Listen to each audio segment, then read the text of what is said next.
Many years ago, a young couple, Kunle and Tola, who once seemed deeply in love, found the relationship consumed by endless arguments. Tola, a jobless housewife, listened to gossips by her neighbors about how her husband, Kunle, go out with different women. Unknown to Tola, the women often seen with Kunle were his colleagues or customers whom he rendered his services to.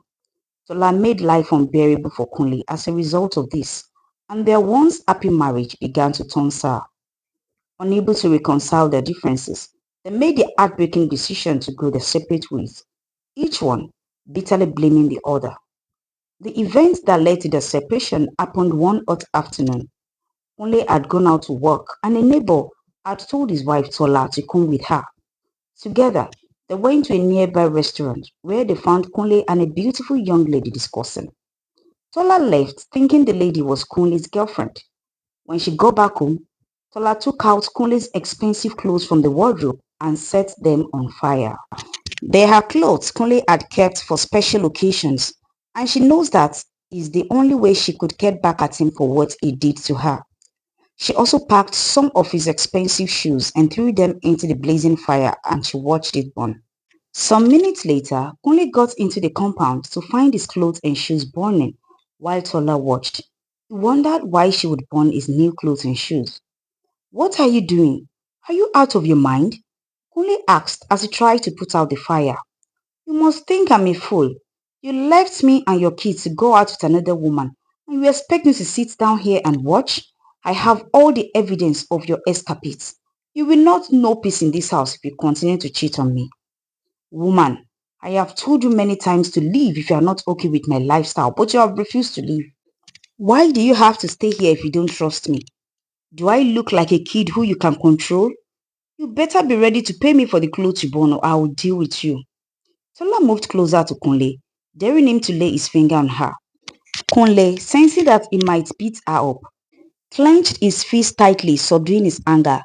He went inside Tola's room and brought out her belongings. He asked her to leave his house or she would regret her decision to stay. As he brought out the clothes, Tola would take them back inside and the circle continued. Kunle got tired at one point and he let her put her bags back in her room. He sat on the couch in the sitting room, fuming in anger. Tola went to him, blocking his view as he tried to watch the television. "Why are you cheating on me? Why did you take another woman out when I should be the one by your side, especially now that you got promoted at your workplace? What did I do to deserve this?"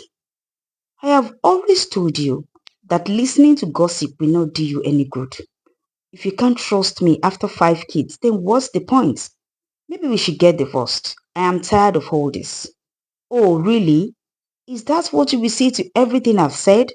No wonder you don't pay attention to her needs anymore. You have a new wife somewhere, right? That's why you believe divorce is the answer. I regret the day I married you." Tola spat as she rushed to her room. "Oh, interesting. So why did you bring back the bags inside when you're no longer interested in this marriage? What do you want me to do?" Kunle asked as he sat up on the chair. "Anyway, I am tired of this marriage too, and I no longer wish to be with you." Tola left to get her belongings again and left before Kunle could say anything. As she dragged the bags and kept swearing for Kunle, Kunle asked her who would take care of their 5 kids, but she hissed and walked away. Kunle thought she was kidding when she carried the bags. The couple had always fights, but they always ended up settling it. After 5 days without any sign of Tola, Kunle was convinced that Tola had left. But what baffled him was why she would leave her 5 kids without thinking about what could happen to them. Whenever Kunle called her to tell her to come back to pick her kids, she would tell him to get his mistresses to take care of them. Tola had moved on and she wasn't interested in carrying the kids along with her. "How do you expect me to get married to another man with 5 kids? Or don't you want me to remarry?" Tola asked Kunle one day when he spoke to her on the phone. Kunle could not take care of the 5 kids alone. He doesn't know who has been feeding his wife with lies that he has a mistress. He begged Tola to come back home, but she already made up her mind. Weeks later, he took the children to Tola's mother, who also told him that she doesn't have time to care for kids. "I have trained their mother, and I can't train her kids. She should take care of her own kids." It's my time to enjoy my life, Tola's mom replied as she applied makeup on her face. She's preparing to go out for an occasion. She left Kunle and the kids sitting there as her friends arrived. At this point, Kunle didn't know what to do. After thinking about it for days, he was left with no choice but to inform his mother. I always knew that Tola was not a good wife and mother. How can she abandon her 5 children? What is wrong with her? His mother questioned him after he explained what happened. Kunle asked if she could have the kids stay with her while he worked and until he has a new wife, but his mother refused. I can only take Biola because he's the only boy child and he will be useful for my farm work. Kunle was shocked that his mother only agreed to take his son for her own selfish interest. But there was nothing he could do. He dropped Bola and called his younger siblings to inform them that he was bringing his kids to spend the holiday with them. He believed that if he told them that he was bringing them to stay with them, they would not accept them. So, he kept each of his kids in different homes of his siblings and relatives. After that day, only calls on few occasions to check on the well-being of the kids. But as soon as he remarried, he stopped caring about the kids completely as they live in different states across the country. Eniola, the eldest, was sent to live with his father's younger sister, Iriti, who was well off and lived in a luxurious part of Lagos. However, Ireti treated Eniola more like a servant than family. Eniola wore the same dress day after day, waiting for it to dry before putting it on again. Meanwhile, her children wore the finest clothes and went to top-tier schools, living a life of privilege. Enola was forced to sleep on the floor and could not even sit on the family couch. Iweti's children, though much younger, bullied her on their mother's orders, sometimes hitting her with a wooden spatula which she failed to do as they commanded. Enola lived this way for years and suffered quietly. Eventually, the pain and isolation became unbearable. One night, she packed her small belongings and ran away. She found shelter by sleeping in market stalls, relying on the kindness of a few market women who offered her food scraps. She also made some money from many jobs, but Eniola was not used to the streets and each day was a struggle. Meanwhile, Biola, the third child, who was left with his grandmother in the village, moving from one village to another, he fell in love with a group of boys who introduced him to smoking and other petty crimes. With time, Biola grew bolder, running away from his grandmother's home and becoming part of a rough street gang. Life as a street urchin suited him, and he learned to survive by any means necessary. He became known as a hoodlum, feared by many in the market and streets where he roamed. One evening, as he wandered the streets, he noticed a familiar face. He knew she was a stranger immediately he saw her, as the village is a close-knit community where everyone knows one another. He did not know it was Eniola, his elder sister. She had grown up but looked malnourished and smaller than her age. He tried to strike up a conversation, but Eniola did not pay him any attention. She had learned not to trust anyone and declined his offer to talk, not knowing that he was in fact a brother. Weeks passed and Biola was angry at Eniola because she continued to ignore him and reject his advances. Biola's obsession took a dark turn. In a rage, he followed Eniola one night and attacked her, raping and beating her unconscious. He fled after carrying out his evil deed, leaving her bruised and bleeding, thinking she would die and that no one would care enough to intervene. When morning came, however, the market women found Eniola. They were terrified to approach her, but eventually they called the authorities. The police arrived and took her to the hospital, where she lay in a coma for weeks. When Eniola finally woke up, she found a compassionate woman by her side.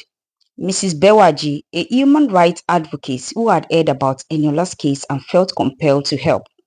Mrs. Bewaji stayed by Eniola's side, offering comfort and encouragement as Eniola slowly regained her strength. When Eniola was ready, Mrs. Bewaji asked her to recount what had happened. With a trembling voice, Eniola described her attacker and with Mrs. Bewaji's help, led the police back to the market to identify him. Meanwhile, before Enola regained consciousness, the police had told the market vendors that Enola had not survived the attack to prevent Biola from running away. Biola was with his cohorts when he saw Enola standing beside the police officers. He froze in shock. He tried to run, but the officers quickly restrained and arrested him. Word of the arrest reached their grandmother, who in turn contacted Kunle and Tola. The parents, who hadn't seen or spoken to each other in years, were forced to face each other at the police station. When Tola saw Enola, she did not even recognize her own daughter. It wasn't until Enola tearfully recounted her story, mentioning Ireti and the abuse she had endured, that Tola and Kunle realized they were looking at their daughter. Enola's face, worn by years of suffering, brought them to a painful understanding of the consequences of their neglect. A bitter argument erupted as Kunle and Tola blamed each other for abandoning their children, each accusing the other of pushing them to this dark moment. But Eniola's weary voice cut through the fighting. She reminded them that their own selfishness had left their children stranded, unloved and neglected. This harsh confrontation spurred the couple to call a family meeting, reuniting the siblings they had carelessly separated. For the first time in over a decade, the children faced one another, each carrying scars of their individual battles. Funke had fallen into petty crime as well. Toby had developed an addiction, and Shade was struggling with depression. Their parents, consumed by regret, offered tearful apologies, begging their children for forgiveness and vowing to make amends. In an effort to rebuild their fractured family, the parents promised to meet with their children at the end of every month, hoping to heal the wounds of the past. However, for some of the siblings, the pain was too deep and forgiveness would not come easily. Enola, still traumatized, accepted an invitation to live with Mrs. Bewaji, who offered her a fresh start in a safe and loving environment. With Mrs. Bewaji's guidance, Enola began a path towards healing, finding a sense of belonging she had never known. As for Biola, he was sentenced to 10 years in prison for rape and attempted murder. In prison, he found himself haunted by his choices and family he never knew. Although filled with regret, he would have to bear the weight of his actions. The family continued to meet, walking through the painful past and trying to rebuild what had been shattered. Slowly, through these gatherings, they began to stitch together the fabric of their broken family. Each sibling faced their own journey of healing, with some choosing forgiveness, others embracing the support of newfound friends, and all of them carrying a cautionary tale of love lost and the tragic consequences of neglect. Thank you so much for watching. Please subscribe, leave a comment, and let me know what you think about this video.